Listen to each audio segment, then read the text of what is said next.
दोस्तों, इस समय एक चीज़ की चर्चा खूब हो रही है, वो चर्चा इस वजह से क्योंकि आपको एक छोटा-सा केस बता दें, ये जो क्रिकेटर युज़वेंद्र चहल है और जो उनकी पत्नी धनश्री है, इन दोनों का तलाक हो गया। जो सबसे रिसेंट तलाक है, वो ये यही तलाक है।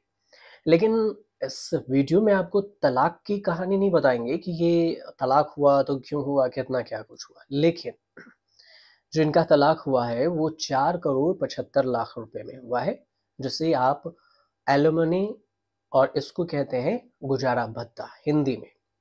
अब गुजारा भत्ता की बात कर लेते हैं कि कैसे तलाक के बाद तय होती है एलिमनी की रकम यानी गुजारा भत्ता का रकम। क्या पति को भी मिल सकता है गुजारा भत्ता?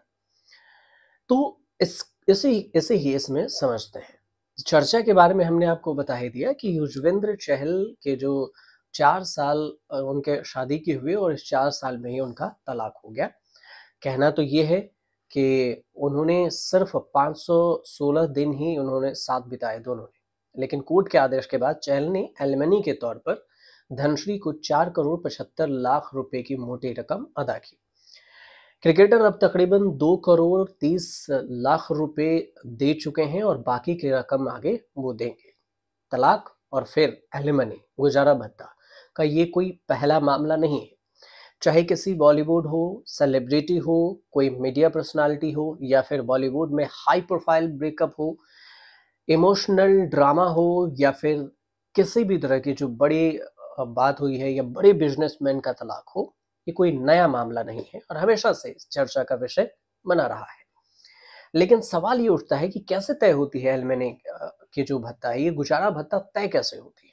कई लोग ये जानना चाहते हैं कि आखिर अदालत कैसे तय करती है कि एक पति या पत्नी को दूसरे को कितनी रकम एलिमनी यानी गुजारा भत्ता के तौर पर देनी चाहिए। वैसे तो देश में तलाक के बाद जो गुजारा भत्ता की रकम है, देश में किसी तय फ़ॉर्मूले पर आधारित नहीं है। अदालतें पति-पत्नी दोनों की वित्तीय आर्थिक स्थिति देखती है, दोनों की कमाई की क्षमता देखती है और शादी में उनके योगदान जैसे कि कई फैक्टर भी देखते हैं और इसके बाद कोर्ट के जज हैं वो तय करते हैं।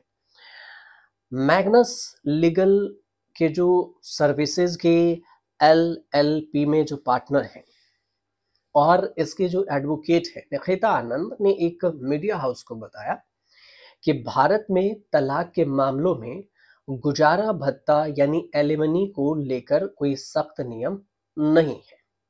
अब जब सख्त नियम नहीं है तो किस आधार पर फैसला होती है?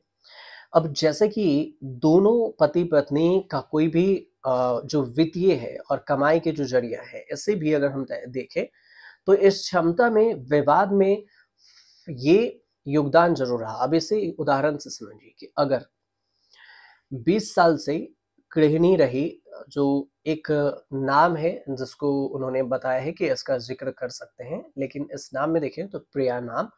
प्रिया अपने अमीर कारोबारी पति राजेश को तलाक दी थी 20 साल में। कोर्ट उनके स्वतंत्र आय की कमी और राजेश की पर्याप्त आय पर विचार करेगा। ये दोनों नाम हैं। अब कमाई और शादी के दौरान जो बर्ताव है, इसका भी अहम योगदान रहता है। शैक्षणिक रूप से योग्य होने के बावजूद कोर्ट यह स्वीकार करेगा कि प्रिया ने अपने पति के व्यवसाय, उनके परिवार और उनके बच्चों का समर्थन करने के लिए अपने करियर का त्याग किया। और ऐसे में दिए गए गुजारा भत्ते का मकसद ये सुनिश्चित करना कि तलाक के बाद प्रिया एक समान जीवन शैली बनाए रखे और साथ ही भी राजेश की भी भुगतान करने की क्षमता पर विचार किया जाए। अब ये जो पूरी निष्पक्षता है, इस दोनों के निष्पक्षता के बाद जज तय करेंगे कि किसे कितना गुजारा भत्ता दिया जाए। अब इसके बाद जो सुप्रीम कोर्ट के एक एडवोकेट है, उनका कहना है कि गुजारा भत्ता की जो बात होती है, वो तय करते समय अदालतें कई पहलुओं पर विचार करती है। अदालत कई फैक्टर को ध्यान में रखती हैं, जिसमें से दोनों पक्षों की जो इनकम है, उसे देखी जाती है। विवाह के दौरान जो बर्ताव है, वो देखा जाता है। सामाजिक और वित्तीय स्थिति देखी जाती है। व्यक्तिगत खर्च और आश्रित जो दोनों एक दूसरे पे कितना आश्रित हैं, किसके पास कितनी ज़िम्मेदारियाँ हैं, ये सब कुछ देखा जाता है। विवाह के दौरान पत्नी के लाइफस्टाइल को भी ध्यान में रखा जाता है कि क्या कुछ लाइफस्टाइल था, और अलग-अलग स्थिति पर भी निर्भर करता है। और इस सारी वजहों को मिलाकर कई एलिमनी केस सुप्रीम कोर्ट पहुंचता है और फिर जाकर यहाँ फैसला होते हैं। एक केस का जिक्र करते हैं सुप्रीम कोर्ट की, जो परवीन कुमार जैन बनाम अंजू जैन 2024 में INSC 961, इस केस का जिक्र कर लेते हैं। और इस मामले में अस्थायी गुजारा भत्ता देने के लिए जो प्रमुख फैक्टर हैं वो कुछ इस तरह से तय किए गए कि सबसे पहले अगर देखा जाए तो दोनों पति पत्नी सामाजिक और वित्तीय स्थिति, इन दोनों की स्थिति क्या थी। दूसरी बात कि पत्नी और आश्रित बच्चों की जो जरूरत है वो कितनी है, और दोनों पक्षों के रोजगार की स्थिति क्या है, योग्यता, आवेदक की जो स्वतंत्र आय है, और साथ में संपत्ति कितनी है, विवाह के दौरान जीवन का स्तर क्या था, क्या दोनों एक ही बराबर थे या फिर ऊपर नीचे थे, पारिवारिक जिम्मेदारी के लिए किसने ज्यादा त्याग किया, गैर कामकाजी जीवन साथी के लिए कानूनी खर्च क्या हुए, पति की जो वित्तीय क्षमता है उसमें से उसकी आय कितना है और कर्ज कितना है पति पर। सुप्रीम कोर्ट ने महिला केंद्रित कानूनों के जो दुरुपयोग हैं उसके प्रति भी आगाह किया है कि महिलाएं कभी-कभी गुजारा भत्ता के तौर पर ज्यादा डिमांड कर देती है। इस वजह से साथ में सुप्रीम कोर्ट ने कहा था कि गुजारा भत्ता आश्रित पति या फिर पत्नी को संरक्षण देने के लिए मिलना चाहिए, न कि दूसरे को दंडित करने के लिए होना चाहिए। कि उसका, अब अगर इसे उदाहरण से समझिए तो अगर पति 1 लाख रुपए प्रति माह कमाता है और पत्नी भी 1 लाख रुपए प्रति माह कमाती है, तो दोनों की कमाई तो समान है, तो गुजारा भत्ता जरूरी नहीं है। और अगर दोनों की आर्थिक स्थिति एक जैसी है तो, हालांकि अगर पति पत्नी में से किसी एक पर बच्चों की देखभाल ज्यादा वित्तीय बोझ है तो फिर कोर्ट वित्तीय सहायता का आदेश दे सकता है कि हाँ, बच्चों की देखभाल पत्नी करेगी तो इस वजह से पति को देना होगा। तो एक सवाल जिसका जिक्र हमने शुरू में ही किया था, वो सवाल ये था कि क्या पति को भी गुजारा भत्ता मिल सकता है जैसे पत्नी मांगती है। तो एलिमनी जो गुजारा भत्ता का संबंध आमतौर पर पत्नियों की ओर से पतियों से वित्तीय सहायता हासिल करने से है। हालांकि भारतीय कानून में कुछ शर्तों के तहत पुरुषों को भी गुजारा भत्ता मांगने की इजाजत देता है। जैसे हिंदू विवाह अधिनियम का जिक्र करें 1955 का, इसके तहत पति देखें तो पति धारा 24, 24 और 25, धारा 25 के तहत में गुजारा भत्ता मांग सकता है, जो कि जेंडर न्यूट्रल अप्रोच अपनाता है। क्योंकि अभी जो बात कही जा रही है कि जेंडर लड़का लड़की एक समान है, और इस आधार पर पति भी, अगर पति से ज्यादा पत्नी कमाती है और दोनों का डाइवोर्स होता है तो पति धारा 24 और 25 के तहत गुजारा भत्ता पत्नी से मांगने का हकदार होगा।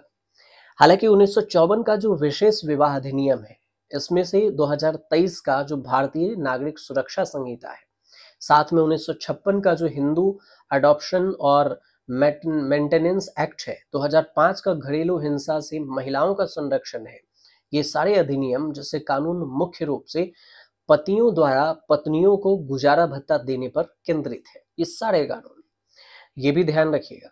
अब एक बात और कि पति को केवल असाधारण परिस्थिति में ही गुजारा भत्ता मिल सकता है, हर चीज में जाके फाइल नहीं कर सकते केस। उसे अदालत में जाकर ये साबित करना होगा कि वह किसी वैध कारण से अपनी पत्नी पर आर्थिक रूप से निर्भर था। जैसे कि मान लीजिए कि विकलांगता के कारण उसे कमाने में दिक्कत होती थी और पत्नी पर वो आश्रित था, पत्नी कमाई करती थी, तो देगा। हालांकि अदालत अक्सर पुरुषों को गुजारा भत्ता देने की रुचि नहीं रखती है, कोर्ट में अक्सर देखा गया है, और ऐसे मामलों को तथ्यों के आधार पर ही निपटाया जा सकता है। अब जो बाकी देशों में इसका कानून क्या है, तो बाकी देशों के कानून भी अंत में समझ लीजिए। बाकी देशों में गुजारा भत्ता तय करने के लिए अपने अपने तरीके हैं, और कुछ देश सख्त फार्मूले का पालन करते हैं, जबकि कुछ देश में अन्य व्यापक देश में दिशा निर्देश का इस्तेमाल होता है। जैसे एक चीज बता दें आपको, पटना उच्च न्यायालय के एडवोकेट हैं, उनका एक कहना था कि अमेरिका जैसे देशों में कुछ राज्य फार्मूले का इस्तेमाल करती है, जबकि अन्य आय, विवाह की अवधि और दोनों के भागीदारी की कमाई की क्षमता जैसे पहलुओं को देखते हैं। ब्रिटेन में जो अदालतें हैं वो निष्पक्षता पर ध्यान केंद्रित करती है और ये सुनिश्चित करती है कि दोनों यानी कि पति पत्नी एक उचित जीवन स्तर बनाए रखें। इस हिसाब से देखिए तो जर्मनी और फ्रांस जैसे यूरोपीय देशों में अल्पकालिक वित्तीय सहायता को प्राथमिकता दी गई है, यानी कुछ समय तक वित्तीय सहायता दीजिए। इसके अलावा स्कैंडिनेवियाई देश में जो गुजारा भत्ता है, शायद कभी गुजारा भत्ता दिया जाता है, क्योंकि दोनों की भागीदारी से आत्मनिर्भरता होने की अपेक्षा की जाती है। और चीन और जापान में गुजारा भत्ता असामान्य है और इसमें आमतौर पर एक मुश्त समझौता शामिल होता है कि एक ही बार में फैसला कर लीजिए कितना देना है। शरिया कानून का पालन करने वाले जो मध्य पूर्वी देश में गुजारा भत्ता आमतौर पर अल्पकालिक होता है, कुछ समय के लिए होता है, जो कि तलाक के बाद सिर्फ वेटिंग पीरियड को कवर करता है जब तक उसकी दूसरी शादी न हो जाती। पत्नी को कोर्ट की सहानुभूति में कहा कि पश्चिमी देशों में गुजारा भत्ता अक्सर जेंडर न्यूट्रल और फार्मूले से तय होता है और इन देशों में कोर्ट अक्सर आजीवन भुगतान के बजाय एकमुश्त समझौता देती है। और इस बीच में जो भारतीय न्यायालय पति की आय और पत्नी के निर्भरता को भी ध्यान केंद्रित करते हैं। इस हिसाब से केस दर केस दृष्टिकोण का पालन किया जाता है कि हर केस में अलग अलग फैसला हो सकता है। भारत में दोष आधारित तलाक प्रणाली का पालन किया जाता है कि किसका दोष था। जहां पर पत्नी अक्सर अदालत की पहली सहानुभूति मिलती है तो पति को क्रूरता या व्यभिचार जैसे विशिष्ट आरोपों को साबित करना होता है। और इसके विपरीत कई पश्चिमी देश में दोष रहित तलाक प्रणाली का भी पालन किया जाता है, जहां पर अदालतें हैं ज्यादा तटस्थ नजरिया अपनाती है। लेकिन भारतीय अदालतें मामलों के आधार पर एक मुश्त या मासिक भुगतान के रूप में गुजारा भत्ता दे सकती है। तो ये कुछ जानकारी थी जो हमने आप तक पहुंचाई। अगर आपको अच्छी लगी हो तो हमारे चैनल से जुड़िए, सब्सक्राइब कीजिए, शेयर कीजिए और कमेंट कीजिए।